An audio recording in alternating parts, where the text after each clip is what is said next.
All right.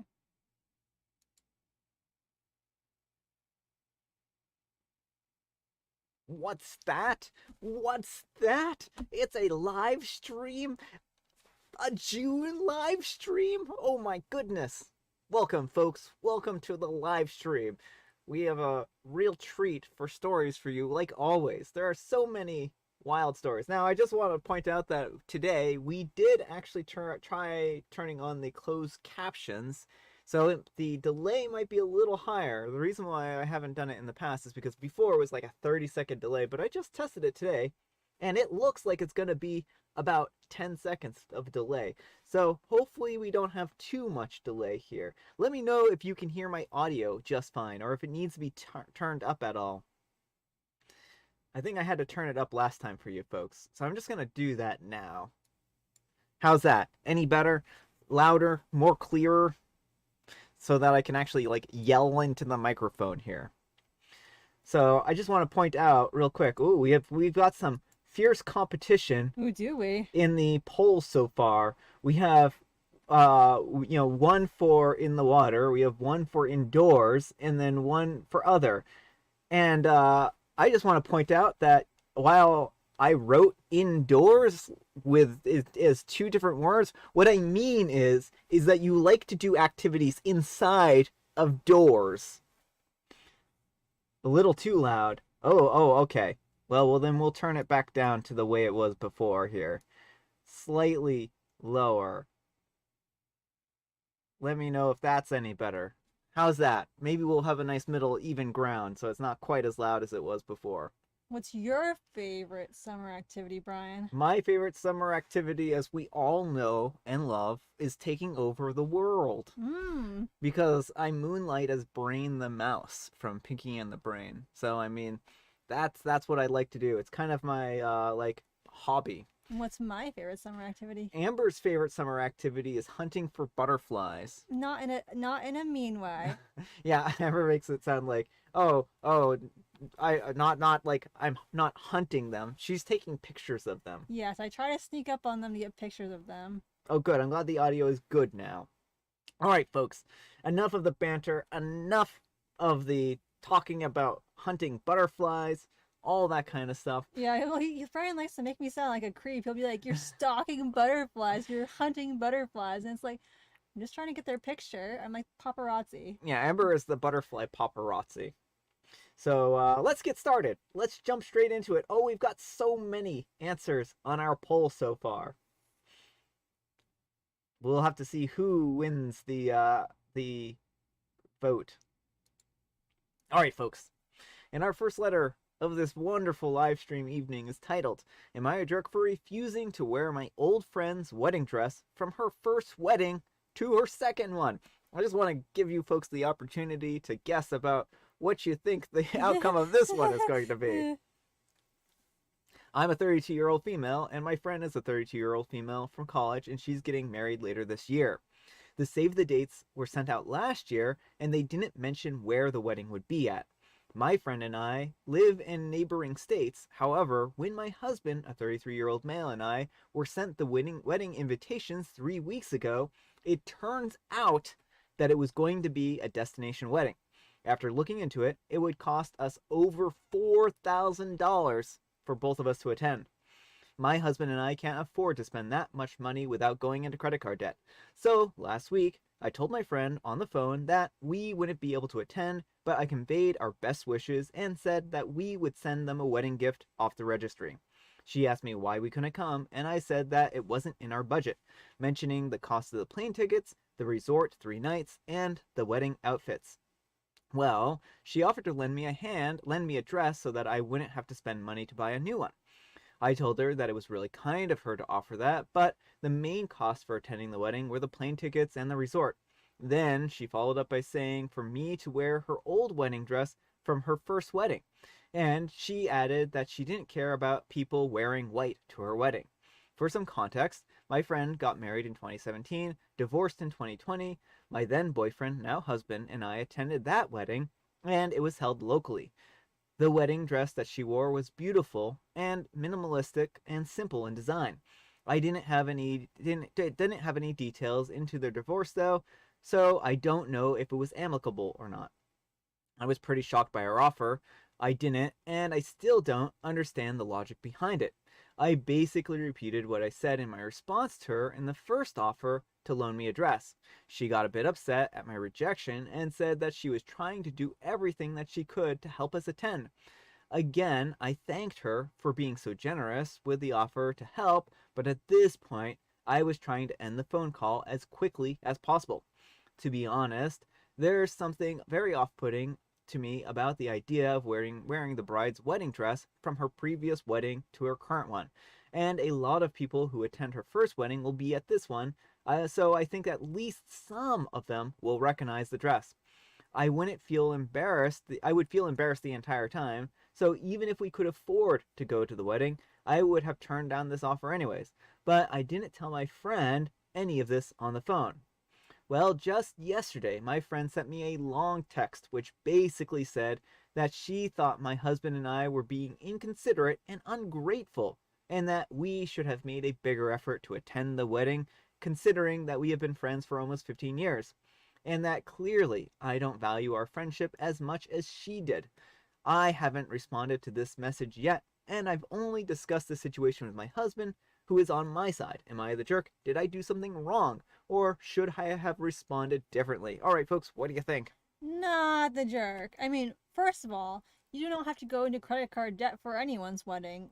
OP is making wise financial decisions here, Mm-hmm. and that's important. Yeah.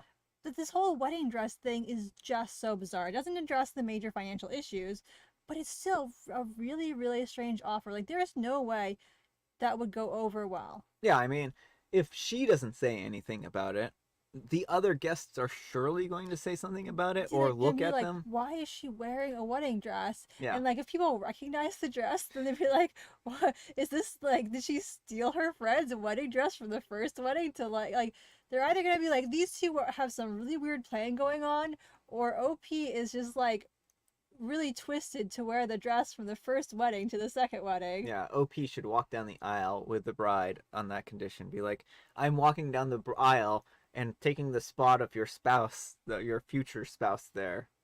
Then they can both wear that the wedding dresses. Yeah, it just seems really, really strange, and like it's the kind of thing you'd expect out of one of those evil mastermind Reddits we get every now and again, where someone's like, "Oh yeah, yeah, you totally can wear white to my wedding," and then they're like, "Why are you wearing white at my wedding?" Yeah. Well, I mean, how often have we seen that happen? We've seen it happen a number of times where the bride will be like, "Oh, why don't you just wear white to my wedding?" And then they'll be at the wedding like, "She ruined my wedding. I can't believe she would wear white." So it's kind of absurd. I wouldn't take my chances on that. Yeah, same. But what do the comments have to say? So Tuesday says, "Why do I feel like friend is trying to set OP up to fail? Like some kind of revenge. Either way, OP is not the jerk for not taking the offer. Plus, that's a weird thing to offer if you're trying to help." Yeah, I mean, it is a pretty weird thing to offer if you're trying to help. I mean, it doesn't even address the root problem, Mm-hmm. right? The root problem isn't so much that she can't afford a dress. Like a $200 dress to attend a wedding is not the limiting expense here. It's the $4,000 for the whole like travel and everything like that. Right, like if the friend offered to like comp the flights and hotel or something, I'm sure OP could go to a thrift shop and find a dress. Exactly. Oh, look, Susums also has a comment. Oh yes, maybe OP doesn't value friendship as much as friend, but friend doesn't respect OP because it's not fine to tell them the place of the wedding so late. Yeah. Well, I mean, it sounds like it's going to be like a couple of months from now. It sounds like the original offer was like that they saved the dates and then they just got the invites for later this year. So it's going to Yeah. be like a couple of months. But I do agree, like it's a very short Hmm. timeline to buy tickets and accommodations and stuff like that. Well, and that's why Save the Dates will generally have the Yeah. venue on them. Yeah, it will. It will. So I don't know. It seems like this friend is just ill prepared for this wedding, and they're just rushing into it and stuff like that. Maybe they should have spent more time planning if they wanted more people to attend. I also want to point out that maybe she's upset because there might be a lot of people who are like Noping out because it's a noping. Yeah, destination wedding. like no, sorry, sorry. Speaking of being sorry, our next letter is titled, Am I a Jerk for Filing for Divorce Because My Husband Over Tightens All of the Jar Lids? His over tightening jar lids has been an issue since he was just visiting my house when we were dating. First, it started with just things that he used, and then over time, it became every glass jar with a metal lid. He tightened them so much that I couldn't open them without assistance. It wasn't a huge deal if he was there, but if I was alone, it was so annoying. More times than I can count, I've opened a new jar of something because I couldn't get the jar open. It's been a reoccurring cycle for the past 5 years. It's just a thing that would escalate until I had a major meltdown and freaked out, screaming, frustrated, and seemingly crazy because it's just a lid. Then it would get better for a little while, then it would slowly become an issue again, just getting worse and worse until I reached a breaking point. Sometimes I literally would feel insane for being so upset over jar lids. He initially claimed that he did it to keep the food fresh. After many arguments about it, and my insistence that I don't believe that it keeps anything fresh, and even if it does make things last longer, I don't care if it means that I can't eat the food when I want to. I'll just replace things that go bad because they are closed normally. Then the excuse was that it was just a habit. So, about a month ago, my husband had a family emergency and had to travel out of state for 10 days. First day that he's gone, I discover a jar I can't open. I was annoyed, and I was going to go to the store to buy a new pack of pickles when the neighbor said hi and let me know that if I needed anything while my soon-to-be ex is out of town, I said that while he was here, if he could open this jar. Well, the next day I saw him outside and asked him to open another jar. He offered to come in and open all of the jars. I agreed, and he came in and went through the fridge and opened all the jars except for two, which he couldn't get open. I thanked him profusely and told him that I would bake some of his favorite cookies later this week. He laughed and said that it was no big deal, and after confirming that I wouldn't be upset if the remaining two jars were destroyed in attempts to open them, he took them to his home, to his garage, to open them one way or another. He said that he's heard me screaming about this over the years, a few times over the years, and that he's really pondered if I was just crazy or if my husband was really over tightening all the jar lids. He said, this was intentional. It was every single jar, and I'm sure he doesn't regularly use hot pepper paste or mango puree or any of your other fancy cooking stuff. Then he held up the two jars that he couldn't open and said, I don't know why he's doing it, but it wasn't an accident. After he left, I locked the door and I sat on my kitchen floor and I cried. Then I felt hot and lightheaded. I vomited into the trash can, my chest hurt. It crossed my mind that I might be having a heart attack. Sounds more like a panic attack, just to let you know. It crossed my mind. I thought about calling an ambulance, but I sat back down on my kitchen floor and said, okay, was just dying if it was a heart attack. Later, the neighbor came back with an open jar of hot fudge and apologized that he couldn't save the figs. He said that he broke the jar trying to get it open. He also apologized for what he said about my husband doing it on purpose. I assured him that it was okay. I couldn't sleep that night, so I tossed and turned all night. I called out of work, and by 10 a.m. I realized that I couldn't stay married anymore, and I made an appointment with a lawyer the next day. There are literally no other issues, no cheating, no abuse. We had a good, intimate life, both had good jobs, nice house, no financial issues. He was absolutely blindsided when he came home, and I told him that I wanted a divorce. He still won't admit that he over-tightened the jars on purpose. He suggested that we go to marriage counseling, but I refused. There's no point. I just literally can't get past the jars. I still feel a bit crazy about that. I have no idea why he would over-tighten every single jar lid so tightly that I couldn't open it. He has given me no reason. He still won't even admit that he did it on purpose. But the hot pepper paste is in the back of the fridge. I use it only when I make Indian food. It's behind other things. He's never even used it. It's nothing that you could put in food without cooking it. The pepper paste could not have been on accident. It couldn't have been. Maybe he just put the mango puree on his toast or in his oatmeal, but the pepper paste couldn't have been an accident. That's what my life has come down to. I'm getting a divorce because the lid on my hot pepper paste was over tightened. If it had been every jar except that one, maybe I could try. I could have a sliver ripped out. I could do something else, but I just can't get past the hot pepper paste.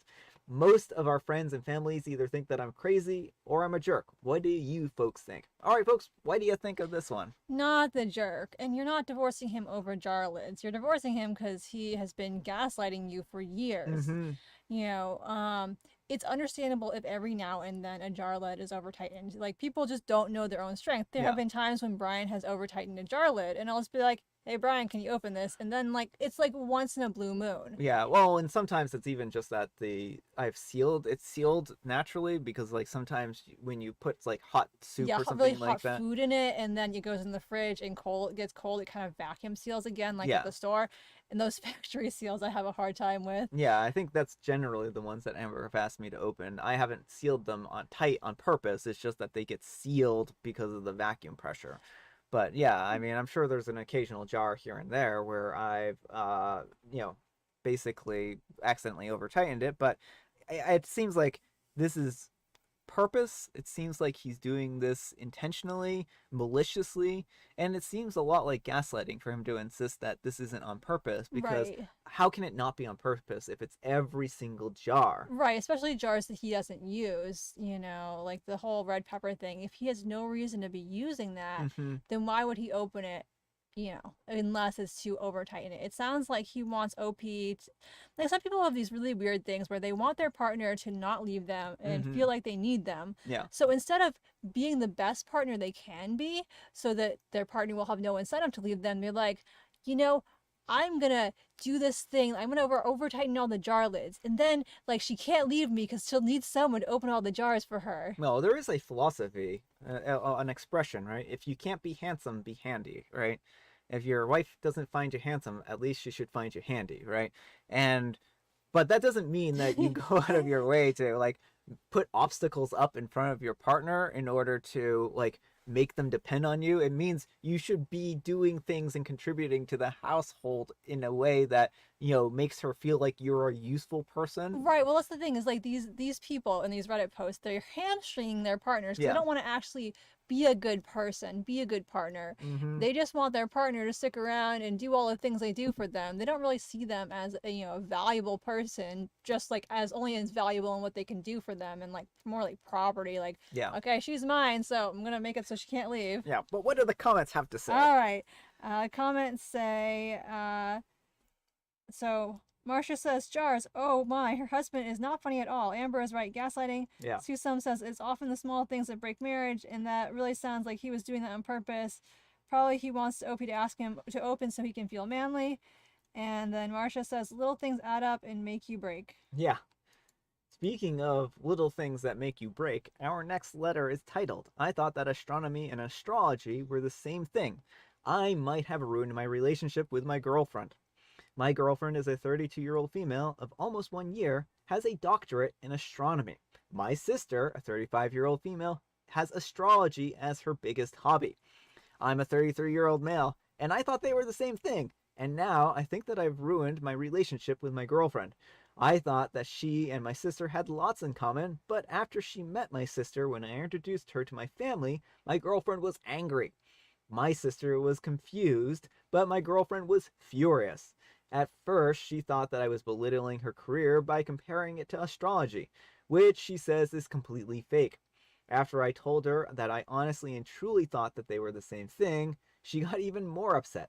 She claims that the only way that I could think that it was the same is if I never listened to her. That's not true. They both have names and are almost the same, and they are both about space. My girlfriend says that she has a doctorate, and she's worked in America, at NASA, and Europe, at the space agency, and has written a lot of scientific papers, so her accomplishments should not be compared to someone who believes in astrology. My girlfriend has not spoken to me since that day. I introduced her to my family. She canceled our visit to her family so that I can meet them. She canceled her recent date, and she told me to figure it out after we argued after we left visiting my family. She said that we were done, but it was in the heat of the moment. I admit it was a mistake, and I honestly didn't know that they were not the same thing, but I don't think that it was that big of a mistake. I think that I've ruined my relationship with her. I swear I didn't know, and I didn't mean to upset her. All right, folks, what do you think of this one? I mean, it does sound like OP probably was not paying a lot of attention if he didn't know the difference between astronomy and astrology. Like, if his only knowledge of his girlfriend's doctoral dissertation is that it was on space, Yeah. that's probably a little bit of a problem. Well, I mean, I don't think that you can necessarily blame him for not necessarily knowing the difference between the two. Like, I think that there is like some level of misconception, but it does show like if he was not listening to her, like that he might not have been listening as closely, or maybe she thought he was understanding more of the material, but really he was just kind of like mastering the, bobblehead type of maneuver where he's just like nodding in agreement even though he has no idea what she's saying. Which I guess like the thing is like if he has no intellectual curiosity, then maybe this wasn't a relationship that was really going to work out for them anyways. But I mean, I have a hard time saying that he did this maliciously. I mean, I think that this was one of those things where he thought like, oh, my girlfriend likes space. My sister, she likes space. They'll get along great, right? I think it was just more like, oh, haha, they both like space type things. And the girlfriend was like, no, astrology is not real. Which, like, I get. Although, to be fair, even though I have a doctorate in physics, I probably know more about astrology than I do astronomy. I know a lot about both. And I actually, I think it's can be a fun hobby to look into astrology. I mean, I don't take it seriously, but I think that there are some interesting things in astrology that are always fun to like read about. Like if you read your horoscopes or stuff like that, sometimes sometimes it feels like they are, close or something like that. Although there are a lot of generic things that you can get out of like horoscopes and stuff like that where you're like, oh, blah blah blah, these or, are or, not just kind of fake. or you're a Gemini and you read them and you're always disappointed because they're always like, you're such a social butterfly. You're going to be doing all the social butterflying. And it's like, the only butterflies I'm going to see are the ones on my camera. Yeah. All right, what do the comments have to say here? So Susum says, oh, that took me years to actually tell apart those two. I mean, I don't blame you. I mean, I think like they're both A words. They both have this. They start with the same thing: astronomy, astrology. I don't blame you. I don't blame you. Hopefully, you're not dating a physicist though, because that might disappoint them more. Our next letter is titled, "Am I a jerk for calling my sister a petty brat and saying that I felt sorry for her daughter because of her name?" My sister gave birth to her daughter 7 weeks ago. We're not that close anymore, but at one time we were. But she's a jerk to my wife, and I can't stand by, so we're low contact. I don't call her, I don't answer if she calls me, but I will see her when it's some family related, and I will be civil and polite to her typically. When I say that she's a jerk to my wife, it's because she is so petty with her. My wife is Irish. She didn't grow up in the US and only moved here in her 20s. She has a very strong connection to her home. She has a strong accent, and her name is Irish, and she's very protective over how people say it correctly, and rightly so, in my opinion. My wife is Sierra. I don't know how you pronounce it the correct way. Sikara or something like that. Sikara. Kara. I don't know. I'm sorry. I just murdered it like 3 times. For those who are wondering, my sister just poked fun at the way my wife said certain things, like tomato. She told my wife that she was saying it wrong. Basically, my wife could stand up for herself and would just roll her eyes if my sister made a big deal out of it and my sister got annoyed. So she started to make a point to say that my wife's name that we like to say it with the spelling, and told my wife that let me restart that sentence there, folks. So she started to make a point to say that my wife's name, like the way we would say it, with that spelling, and told my wife that she's in America now, so she should accept her name being said like that. I was told by my sister that she was acting like a kid and just to cut it out. The final straw was when we were expecting our first child, and my sister told us that we better not pick an Irish name, and my wife better not teach our kid to say things weird. I told my sister that she was ignorant and was ridiculous because different parts of the world have different accents and different names for things. I also told her that my children will be half Irish and we wanted to give them Irish names. It was nothing to do with her. And if we wanted to give them Irish names, there was nothing to do with her. And then we've been low contact with her since. Now my sister has a daughter, and what did she name her daughter? Sierra, but said it in the way that we would, said in the way that we would say it. She made a big point to send and my wife an announcement about the name, and that my wife specifically came with and that the name specifically came with a pronunciation. I think they wrote that a little off. I didn't get into that, and neither did anyone else in the family. Yeah, so only Opie's wife got the pronunciation on her announcement. Yeah. We saw her on Saturday, and she was smirking the whole time and loudly said her daughter's name for the 2 hours in her presence. Our others in our family told her that she didn't need to repeat the name over and over again, but she carried on. She told our parents that our daughter loved hearing her name and loved hearing it phonetically spoken correctly.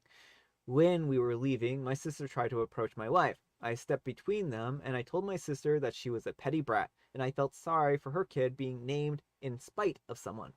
I told her that she couldn't be more of a child if she was truly trying to be.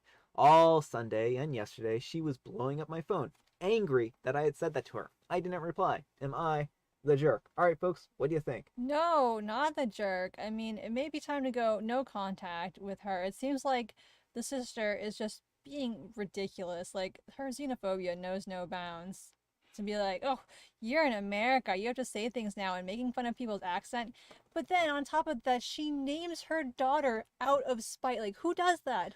I don't know. I mean, I think that that's really extreme. Like, naming your child out of spite is like a whole new level of pettiness. I just cannot believe how petty she's being. And then gives OP's wife like the pronunciation guide as if she, like just the whole. She had to really plan out this pettiness. Like, can you imagine having a grudge so much and like inflicting it on an innocent child just so you can keep going with your grudge? Yeah, I can't imagine it either. Speaking of can't imagine it, I'm drowning over here. what do the comments have to say? So Marcia says, I think it's pronounced Kara. And sister is not a nice person, and I would stay low contact even longer and then name her kid the same spelling. She's being a bad person, not the jerk. Yeah, yeah. I can agree on that. I can agree on that. The moment that I can speak again, I can agree on that. All right, moving right along. Our next letter is titled, Am I a Jerk for Gifting My Racist In-Laws a DNA Kit? So some two important facts here. My husband is a wonderful person and is in low contact with most of his family. My father is half Vietnamese and half black, and the son of an American soldier and his war bride. My husband has never really accepted that he married me. My husband's family has never really accepted that he's married me. They are not outwardly hostile, just not welcoming or inclusive. It doesn't really bother me. We love each other and our children, and my parents think the world of Danny. We live in San Francisco area, and most of his family is in Utah. We rarely interact. Well, this year, Father's Day lined up with Danny's grandfather's 80th birthday. So their family threw a huge party. They invited Danny, but literally wrote that they would understand if me and the kids couldn't attend. It was such an obvious slap in the face that I wasn't going to take it. I studied genetics in university, and I have noticed some interesting things about Danny's family. We RSVP'd that, of course, we would love to come and celebrate as a family. I even spent a bunch of my own money to buy a special gift for the family.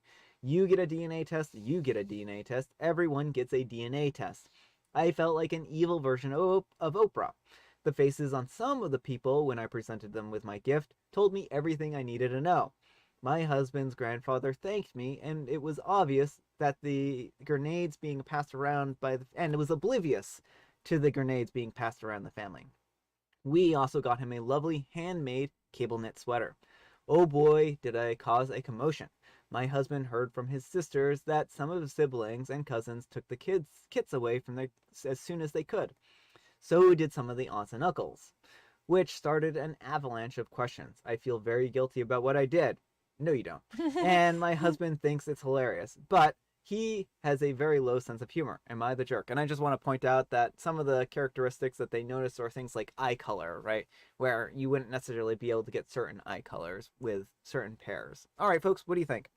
Not the jerk. I mean, just giving them a little gift, and if they weren't such spiteful, mean, racist people, then Opie wouldn't have done this. Well, and I mean, I think that they were extremely rude to OP, and I guess they're Mormons, and so it makes sense why they would like to have like DNA kits, because in general, like Mormons have a very strict, like they like to trace their family trees and Oh stuff yeah. like that. And so I think normally in a family where there might not be like some level of like cheating or something like that, that this would be an appreciated gift. Well, I read the Utah thing, but I didn't realize they were Mormons because, yeah, they're all about Mm-hmm. lineage. Like, if anyone's ever used Family Search, that's run by the Latter-day Saints, it's a great family, like, tree Yeah, building yeah. software, but, or, website. But, yeah, I mean, I don't think Opie did anything wrong. I find it amusing, but I'm also not involved in the situation, so I can sit back and laugh from afar. I'm sure it's very distressing for the people in it, but maybe they shouldn't have cheated. Yeah, I mean, I think that's really what it boils down to is like if they're this worried about like cheating and like the kids not being the right like I mean, this day and DNA. age, like anyone who wants a DNA test can get one. Like, do Yeah. they really think they're gonna somehow be able to keep their kids from ever taking a DNA test? Yeah, it seems more like it's just a matter of time at this point in time. But what do the comments have to say? Uh, Susum says, "I love it, nice gifts," and Marcia says, "Love it. I hope they do the DNA testing." Rude family. They are a very rude family. Very rude family. All right, folks, and our next letter, speaking of rude families, is titled, I've avoided disclosing my pregnancy because people are more congratulatory about that than when I got my MD. This will sound petty and dumb, but frankly, I don't care. I'm pregnant, and I'm nervous but excited. I'm lucky to have a loving, supportive spouse, and we're looking forward to being parents. However, I found that of all the people that I've disclosed my pregnancy to, they are far more excited and congratulatory about my being pregnant than of something that I consider an actual achievement, becoming a doctor and getting a degree after several years of schooling. I'm the first doctor in my family, and I'm very proud of that fact. I've worked my butt off. I've managed to get my schooling completely paid for through scholarships and was ranked very highly in my cohort. I have a few congratulation texts and some thumbs up, and I'm fine with that until people called me literally crying with joy that I'm knocked up. I even had one family member tell me that I wasted my time on that stupid degree and that I should have started having babies sooner. But I guess I. But this is as good as I don't know what that's saying there. But this is good, I But guess. this is good, I guess. There's some weird punctuation here. I worked my butt off for years. I'm happy about the accomplishments, but somehow I'm getting pregnant is one of the things that actually makes some kind. Blah. Apparently, I'm a wreck. But somehow, getting pregnant is the one thing that makes people actually show some kind of excitement for me. I'm not saying that getting pregnant is easy for everyone. For some people, it is a genuine accomplishment, and I absolutely support that 100%. However, it's not like it has been that for me, and my family knows that. I just wish that they would care about my achievements slash cared about rather than the fact that I've decided to reproduce. All right, folks, what do you think? I mean, I understand OP here because I got my doctorate and then we got married very shortly thereafter. And which one got more of a reaction? Mm-hmm. Not the thing I spent 6 years working toward. Yeah. And so, it is like an unfortunate situation. And I feel like it's especially for women that, like, I mean, I don't know. I've never been a dude, but I feel like we tend to like focus so much on women hitting the wife and mother milestones as a society that like any of their accomplishment is like, oh, that's nice, that's nice. And like I had a lot of people who were congratulatory, like it wasn't crickets like OP, but like I Mm-hmm. definitely get her frustration there. Yeah, I mean certainly like when you've worked hard at something and you can it can be really disappointing when people don't show like an appreciation for that. And it shows like I think it just is like you don't feel understood at a Hmm. certain point. You don't feel like people actually understand the sacrifices that you've made and the things that you've worked hard for. And then it just feels like people just kind of ignore you or whatnot. And but like a baby, for instance, like that's such a big deal to some people, and that it just feels wrong because I mean, like OP says, they worked really hard at getting a at their getting their MD rather, but then people just kind of ignore that and are super excited about a baby. So I can't blame her for feeling frustrated. Yeah. But what do the comments have to say? Yeah, Marcia says, "Oh my, sounds like they are jealous of her achievements. I understand her feelings. She works hard." And Susam says, "Of course, people will be more happy about baby, but I understand that OP wants someone to notice her achievements." I mean, to be fair, you can't play with someone's doctorate very easily or MD like certificate. They probably wouldn't appreciate that. Yeah. Well, like a baby, like is something you can like hold and play with. Speaking of something that you can hold and play with, no, that doesn't work at all. Doesn't work at all. That's horrifying. Am I the jerk for breaking up with my husband, a 25-year-old male, after I overheard him tell his friends that he was using me? I'm a 25-year-old Maybe the female. segue works a little better than you realize. Maybe it does. Maybe it does. I'm a 25-year-old female, married to my husband, a 25-year-old male, for 2 years. He has 2 children from a previous marriage. I thought that we had a strong partnership. I've been working full-time and has also taken on most of the household chores, cooking, cleaning, and helping take care of his kids. On top of that, I've been contributing financially to help pay off his mortgage. Recently, I overheard him talking to his friends when they didn't realize I was nearby. He told them that I was being used as a maid, a cook, a cleaner, and to take care of his kids, and to help pay off his mortgage. He laughed about how he had figured it all out, and that he didn't really care about me, and just what I could do for him. I felt devastated and betrayed. When I confronted him, he brushed it off as guy talk, and said that I was overreacting, but I couldn't shake off what I had heard. I decided to end the marriage, feeling like he only saw me as a means to the end. My friends and family are divided. Some say that it was the right thing and that I deserve to be with someone who values and loves me for who I am, not that what I can do for them. Others think that I was too harsh and I should have just given him a chance to explain or work through it. So Reddit, am I the jerk for breaking up with my husband after overhearing him say that he was using me? Was I too harsh? Note, sorry for some misspelling in the titles. I'm writing this completely feeling scammed by him. To add some more context, some people tell me just to stay with him because he's rich, from a good family, and can provide a better life if we did have a child together. Plus, apparently, I've invested too much in the relationship to leave. Others say that he's going to put me through heck if I leave. He's going to make my life a nightmare if I leave, so to be careful and weigh my options. I come from a broken family, and I know what it's like to struggle. His family is intact, and they provide some level of stability in this very unstable social and economic world. All right, folks, what do you think? I mean, I don't think OP is a jerk for wanting to get out of there. He's made it very clear that he's using her.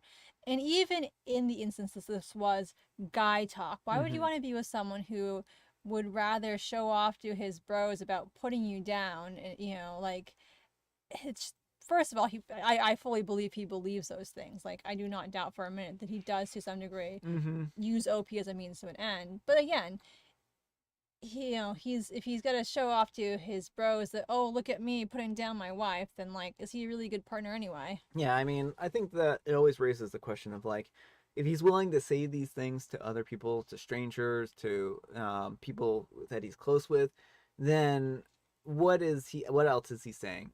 How else is he acting around other people? And is he treating OP with the love and respect that she deserves? And I would say no, she is not being treated with the love and respect that she deserves. Instead, he's just treating her like she's an object that he can discard whenever is convenient for him. Right, and I imagine if she reflects on her relationship, she can probably find instances where, he's piled on the chores for her or any number of things and not really shown her the support and respect that she deserves. Yeah. I mean, it sounds like she's doing a lot right now in the household. She's doing like all the chores. She's doing all the cooking, cleaning, and all this stuff. What is he doing other than bringing in a Throwing paycheck? around money, that's all. Well, I mean, is he even really doing that if she has to pay off his house? Well, that too. Like, because he's like, oh, you should stay with him because he comes from a really rich family, but then he's having OP pay off his mortgage. Yeah. That doesn't seem right. That doesn't seem right at all.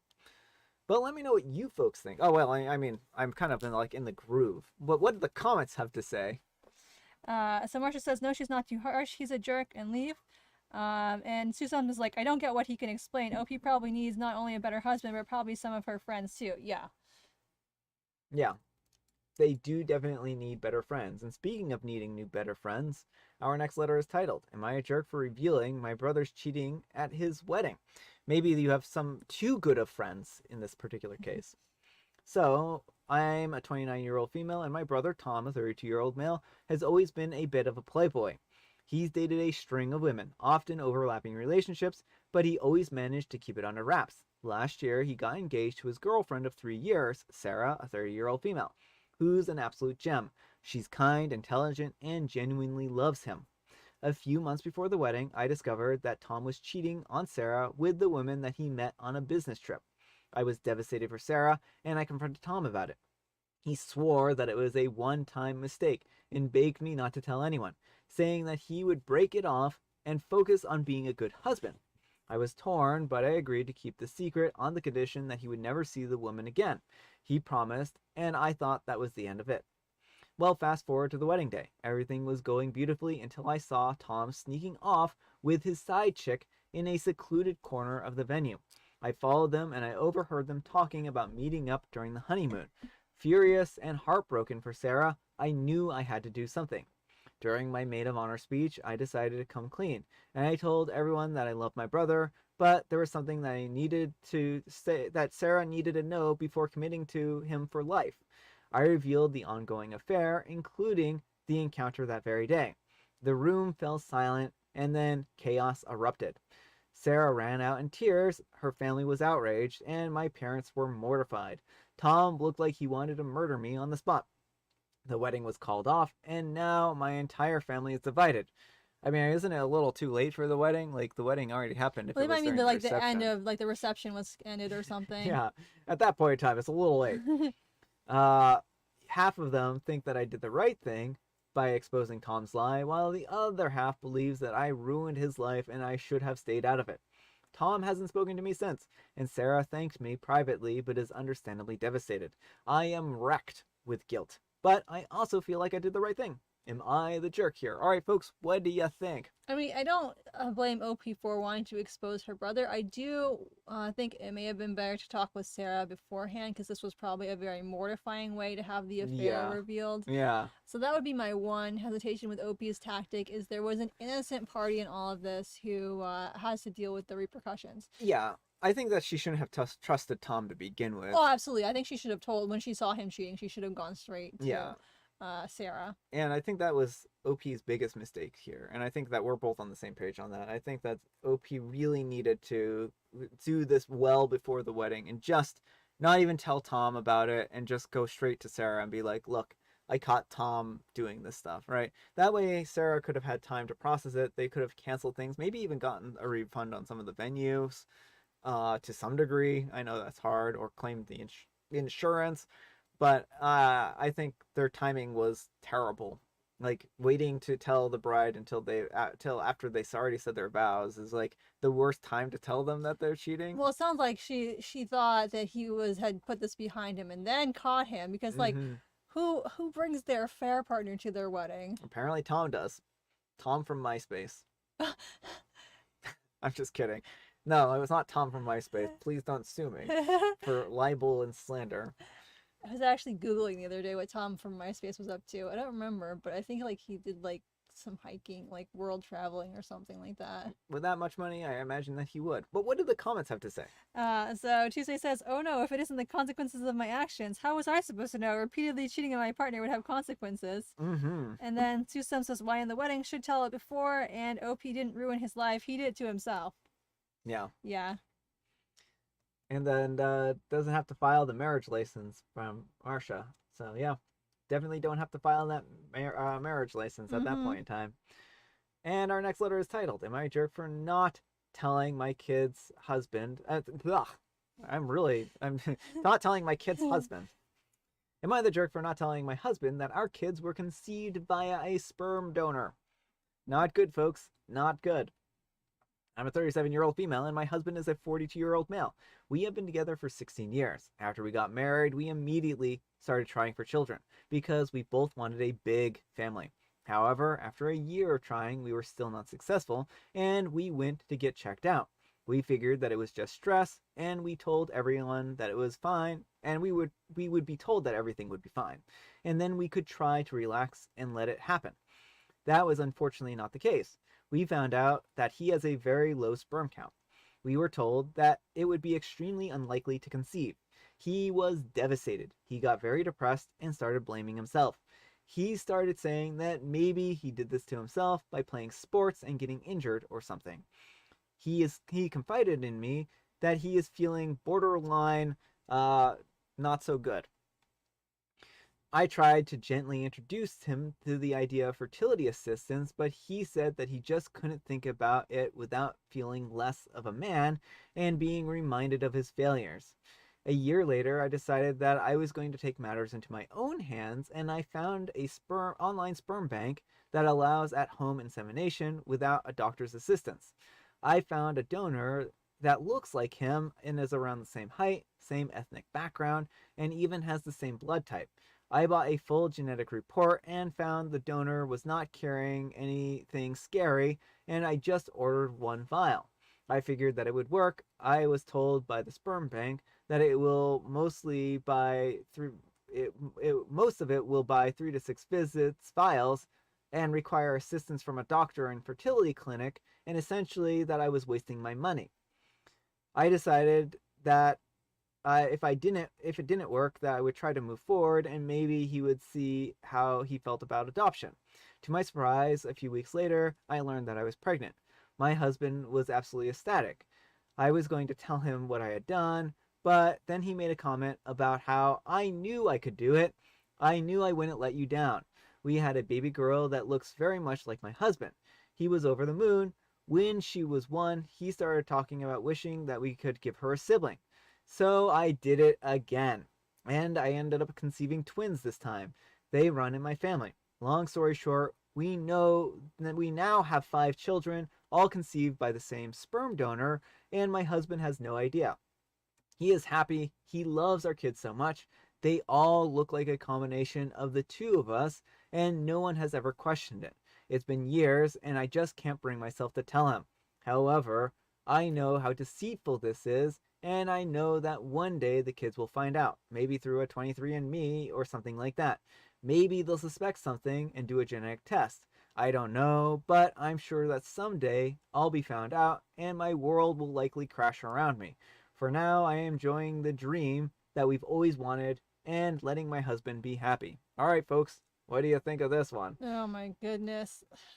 Bad decision after bad decision after bad decision. Yeah, like, I mean, I understand that this was really, really hard for OP's partner, but instead of suggesting some kind of counseling to help him, OP decided to go behind his back and do this whole thing. And like, that's just not good. That's not a good way to handle it. No, I mean, I think that you really have to have good communication in a relationship. And, like, while her husband was feeling down and wasn't necessarily feeling the best, I think that this is one of the situations where he needed counseling and needed therapy as Mm-hmm. opposed to having children, right? Because this is all going to blow up one day. Mm-hmm. Like, what are the odds that none of the 5 children are ever going to take a DNA test? Well, and then also, like, you can get fertility treatments and whatnot because they can harvest eggs, they can, harvest sperm, they can do those kinds of things where you might not necessarily be able to do it at home, but they can work together and, the hospitals can actually pull off some amazing things.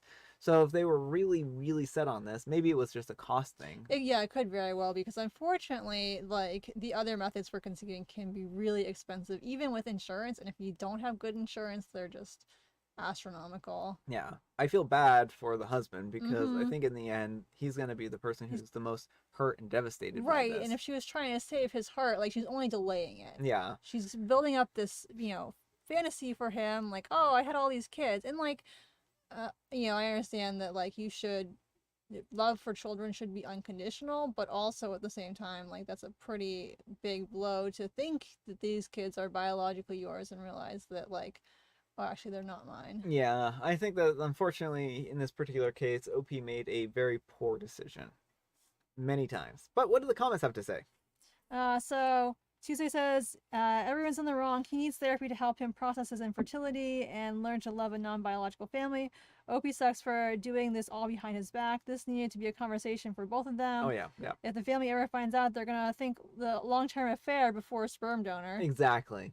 Susum says, I hope there won't be any medical reason for them to test and Opie can take it to the grave. If it comes to light, there will be a huge tragedy in the family. Yeah. And Marcia says, one time but 4 times lying, good intentions, but this will not end well. No, it won't. And Susum says, this story is actually scary. It is. It is actually scary. It is actually scary. It would be nice if it was actually wholesome, but No, it isn't. it is not. All right, folks, and our next letter is titled, Am I a Jerk for Bringing Up a Clause in Our Prenup That Messes Over My Soon-to-Be Ex? I am in a bit of a mess right now, and I could really use some outside perspective. I'm a 29-year-old female, and my soon-to-be ex-husband, a 34-year-old male, and I have been together for 6 years and married for 4, though it feels more like we have been married only for about 3. When we got married, we signed a prenup. One of the clauses stated that if either party cheated, they would forfeit their right to a substantial portion of our shared assets. At the time, my husband made more than me because I was still working on my master's degree. Well, fast forward to about a year ago. I found out that my husband has been having an affair with a colleague for almost a year because his affair partner messaged me and told me how my soon-to-be ex loved her and how I was a bee for refusing to divorce him. I was devastated. After confronting him, he admitted to it, apologized profusely, and begged me for another chance. But the trust was shattered, and I couldn't see a way to repair our marriage. As we started divorce proceedings, I brought up the cheating clause in the prenup. My husband was shocked and tried to convince me to overlook it, saying that enforcing it would be vindictive and ruin his financial stability. The judge, however, disagreed and gave a ruling that the prenup will be followed because it is considered valid in our state. After the hearing got his family involved, who accused me of being cold-hearted and vengeful, they argued that people make mistakes and that I was using this as an opportunity to mess him over financially. Oopsies, I just happened to cheat repeatedly with this person who thought I was in love with her. Yeah, I accidentally fell a bunch of times. Here's the thing. I worked hard for everything that I have. After I got my master's degree and I got my new job, I earned significantly more than him, and most of our assets come from my income and investments. The prenup was meant to protect both of us, especially him, considering the disparity in our financial contributions at first. But now it protects me more than him. By enforcing the clause, he stands to lose a considerable amount of my money and assets. I understand that this will significantly impact his life, but I also feel that actions have consequences. Cheating is a serious betrayal, and the clause was there to protect me from exactly this situation. My friends are divided on the issue. Some say that I'm justified and that he knew the risk when he cheated. Others think that I'm being too harsh and that I should show some compassion, especially since he's already being apologetic and remorseful, and they know with my savings that I could easily buy him out of the house and start over. My lawyer said that this is what prenups are for, to protect marriage and post-marriage assets. I just feel bad because I know what he stands to lose, even though he tore my heart to shreds. Am I the jerk? All right, folks, what do you think? No, not the jerk. I mean, he signed the prenup. He knew the consequences of getting caught cheating. He chose to do it anyway. Mm-hmm. And you think for 1 second he wouldn't enforce that clause if the shoe was on the other foot? Oh, he would absolutely enforce that clause. He would be saying, oh, well, you shouldn't have done it. I mean, maybe we're jumping to conclusions. Maybe he wouldn't be like that, but chances are that he would tell OP that, no, too bad, so sad, now pay up. Mm-hmm. So I don't think that OP is in the wrong here. I think that she is entitled to this. This is part of their premarital agreement. They agreed to this to say, if one of us cheats, then the other one will forfeit a substantial amount of their money. Otherwise, the prenup would have been written that if OP cheats, then then she loses a substantial portion of the marital assets. It would have been written that way. It's not written that way, so it doesn't mean that he can make mistakes and stuff like that. It doesn't apply to only one of them. Yeah. It's legally binding to both of them. Exactly. But what do the comments have to say here? So Tuesday says, cheaters make no sense normally, but to have a cheating clause in your prenup and still do it, I just don't understand. Yeah, yeah. And Marcia says, I'm glad the girl won. I can assure you he would take it all and laugh all the way to the bank. Stand firm, OP. And Susum says, I love these side girls who ruin cheaters' life by exposing everything while thinking they are winning something that way. I know. I think that this is actually really just desserts because he was just trying to keep this affair secret. Mm-hmm. And then, like string her along and be like, yeah, just my wife won't divorce. Oh, I'm so sorry. She's just so mean. yeah, and then she's like, well, I'll take care of this. I'll make sure she divorces. And it turns out that was the thing you didn't want to do. Well, what do you want to bet that he was probably passing off since OP makes more money and being pretending like he's the high roller? Yeah, I'm sure he was pretending he was a high roller as well. And this is probably going to devastate that relationship because, she's probably not going to be Want to very stick happy. around when the cash cow's gone. Yeah, well, maybe it's not a monetary thing, but maybe she's just going to be really disappointed with how his finances work out in the end, right? I imagine that money is a part of the reason why she's with him, but I imagine there's more. I'm hoping there's more to it than just money. I'm hoping. I don't hope. You don't hope at all? Speaking of money, our next letter is titled, Am I a Jerk for Banning My Sister from Family Parties Because of Her Attitude Towards Kids? Amber's like, that's a perfect segue, Brian. I am a 41-year-old male, and I am the oldest of 5. My sister, Vera, 31-year-old female, is the 3rd child. Our parents are long dead. Now, my sister was always the quiet one. She never interacted with us much as a child. Instead, she spent most of her time in her room reading. She barely spoke, and when she did, she had different conversation topics. She was gifted, I get it, but we were kids and got bored when she started talking, so we just didn't get along. Well, fast forward, Vera has NOS works. What is that? Now works. Oh, now works. Fast forward, Vera now works optimizing administrative procedures for big companies. She is very authoritative, strategic, and overconfident. Overconfident, folks. Overconfident. Even her boyfriend would not take a business or financial decision without consulting her first because he's convinced that she's the holy grail of management. Imagine that, consulting your partner and making financial decisions. I know. Such a foreign concept. I get it. She's good at what she does, has a big salary, and has good connections. But it's just all a bit too much. One point here is that Vera is the only sibling who has no kids, and apparently her boyfriend got a vasectomy a few months ago. Good for him. The thing is that when we gather at our childhood home, all of my siblings bring along their kids. The kids are kids. They are loud and like to play. They are sensitive too. Vera doesn't seem to understand this. She greets the kids from a distance, never hugs them, and if one of them comes to her, she will keep them at arm's length. She will be polite, but way too serious and somehow cold with them. Neither my siblings nor me like this, or the way that she will refuse to do uppies with the toddlers, or just refuse to play along with the older kids who want to make questions, or just like kids do. Let alone, we'll not even watch the kids for 15 minutes and would not ask more from her.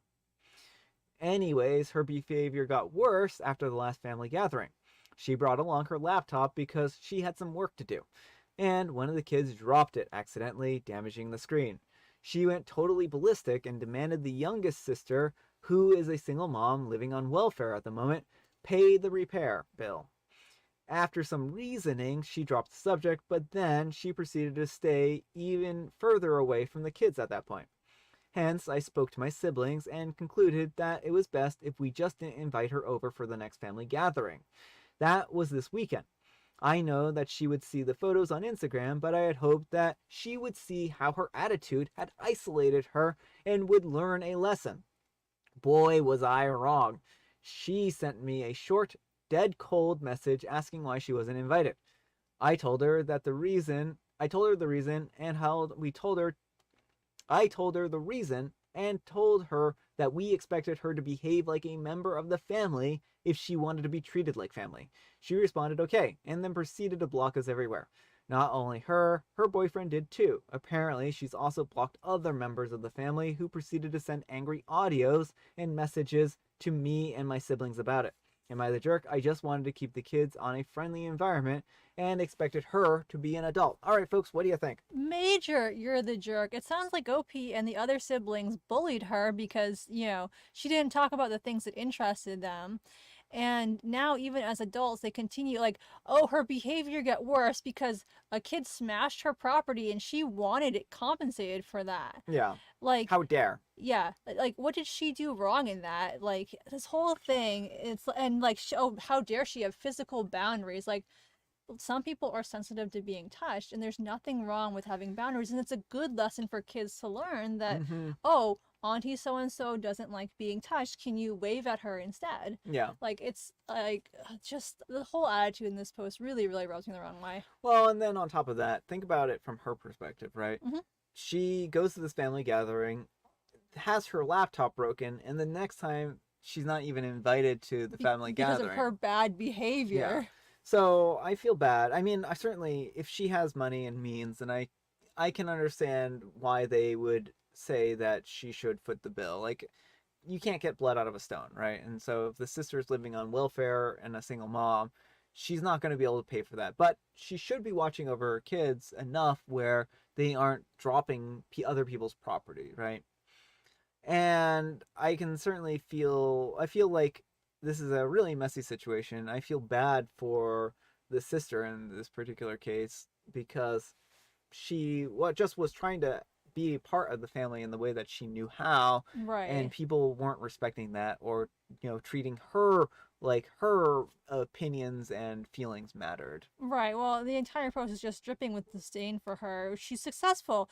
That means but oh no, she's overconfident. Mm-hmm. And it's too much. Like, Mm-hmm. just the entire thing is just like, I feel so bad for her because it's very clear that none of her siblings actually like her. Yeah. And so I don't blame her for blocking them all. No.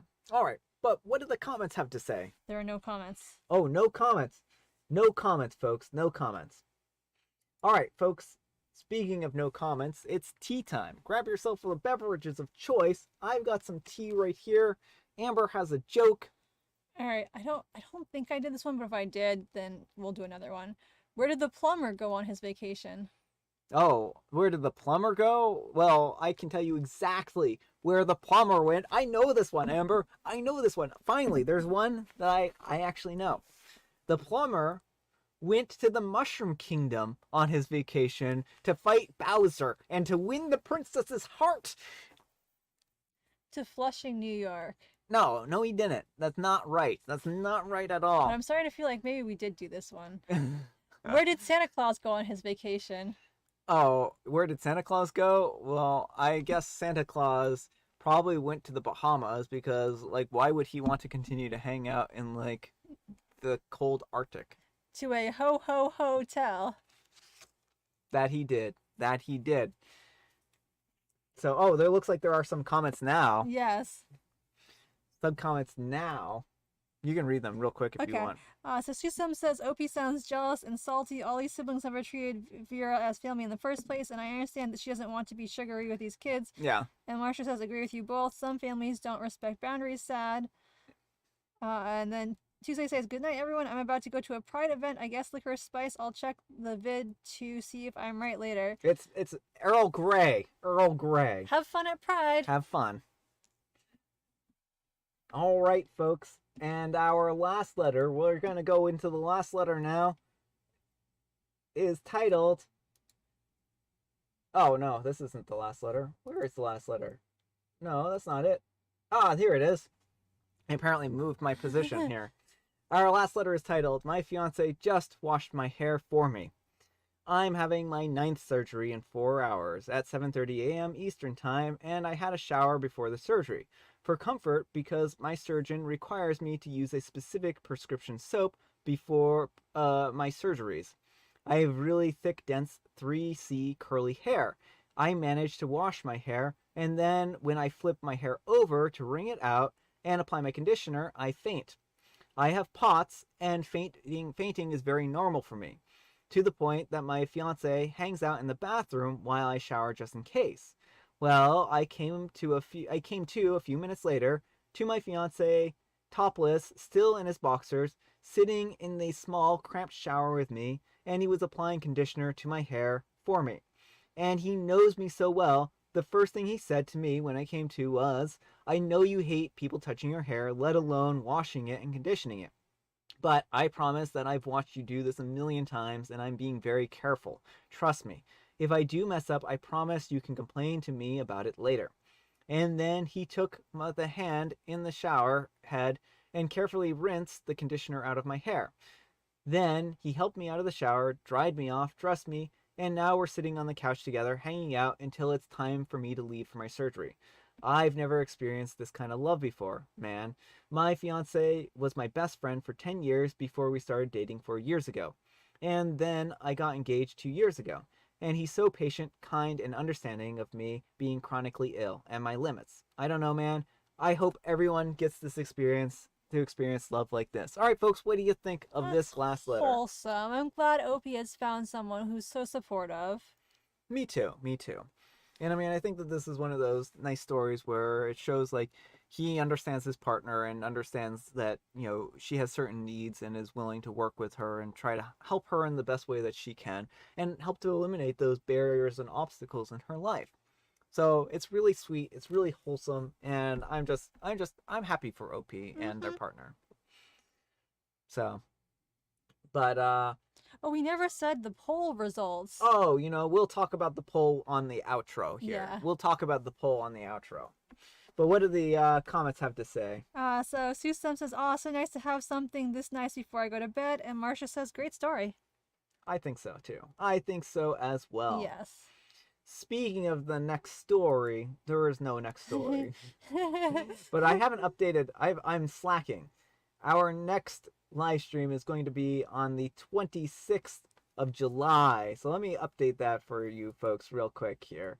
So the 26th of July, 2/6. All right. So as you can see, 26th of July. Thanks so much for watching, And who won folks. the poll? Who won the poll? That is what we wanted to know. We will put it here. Yeah, this story does balance out the scary ones.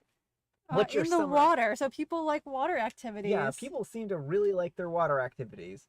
So we got some split between like nature, indoors. Indoors, remember, like we're actually having the activity inside of the door. So if you have a hollow door, then you can choose this option. Otherwise not. Oh no, I'm sorry. What were you gonna vote for, Joe? Vote for Joe. Thanks so much for watching, folks. I hope you enjoyed this live stream. I hope you are having a great start to your weekend and the great start to your July. Well, in a few days. In a few days. I still hope that. I hope they don't have a miserable start Well, to their yes. July. So, yeah. Thanks, everyone. I hope you're all going to have a great day. Bye. We'll see you later. I'll hang out here for another minute while people say their goodbyes and stuff like that. And I'll drink tea. My Earl Grey tea. Like a fancy person. Is that what fancy people do? Probably the water. Well then, the water would have won. The water wins, folks. Everyone go out and enjoy your water parks. I'll stick with chasing butterflies. Amber will stick with chasing butterflies. I'll stick with playing inside of doors. Although I voted for other because I was like, I can't decide because I like indoor stuff, but actual indoors, not inside of doors. And I like butterflies and walks and stuff. Yeah. Well, walking outside is a really nice activity in summer, except for when it gets like oppressively hot. Like not on like the 90-degree days. Those are no thank you. Oh no, Joe. Sorry you caught the end of it. Well, thank you for joining us anyways. Hopefully next time you can catch more of it. And you're welcome. We're glad that we bring a smile to your days. And I hope you have a great weekend and a great July. I'm still recording all of July, of course. I'm not making it. See you all later. I'm just gonna ghost you all. All right, folks. You all have a great day. See you later. Bye.